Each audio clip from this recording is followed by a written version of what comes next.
Quand je t'ai dit qu'il cherche la Russie coûte que coûte, c'est vraiment jusqu'au bout. Lui, c'est le lieutenant général Igor Kirillov qui a été assassiné après un attentat à la bombe en plein cœur de Moscou. Lui, son boulot, il était à la tête du commandement de l'armée russe concernant les armes biologiques, radioactives et chimiques. Donc c'est lui qui est censé expliquer s'il y a une menace aux frontières de la Russie, et c'est lui qui avait bien insisté sur le fait que les Américains avaient plus de 30 biolabs en Ukraine, en expliquant que le Covid, etc., avec l'Anthony Fauci, Nathan Wolf et toutes les implications ukrainiennes. В связи с тем, что нам удалось остановить реализацию военно-биологических программ на освобожденных территориях Украины, Пентагон вынужден переносить незавершенные в рамках украинских проектов исследования в другие регионы. В настоящее время в зону повышенного интереса попала Африка. Мы уже отмечали деятельность ключевых подрядчиков Пентагона на африканском континенте.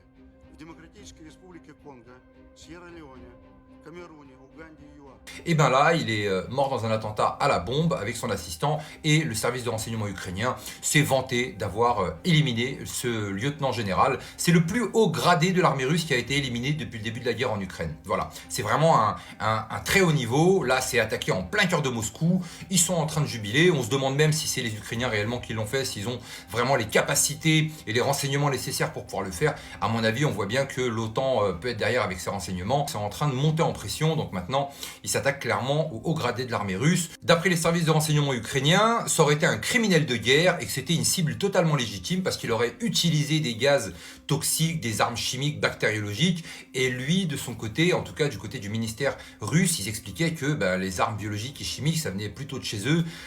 Il se renvoie la balle. On est en train d'assister, en tout cas, à un narratif sur les armes biologiques et chimiques. Clairement, l'implication, c'est enfin officiel, des Américains dans les biolabs en Ukraine. Cet attentat va légitimer, bien évidemment, une intervention de la Russie encore plus grande, peut-être une divulgation de preuves. Chose est sûre, on va regarder ça tranquillement et on va observer la suite. Dites-moi en commentaire si vous pensez que c'est plutôt l'Ukraine qui aurait potentiellement des choses à se reprocher sur les armes biologiques, chimiques et radioactives, ou si c'est la Russie. En tout cas, je pense que pour certains, la vie est très tranchée. Prenez soin de vous et je vous dis à très bientôt.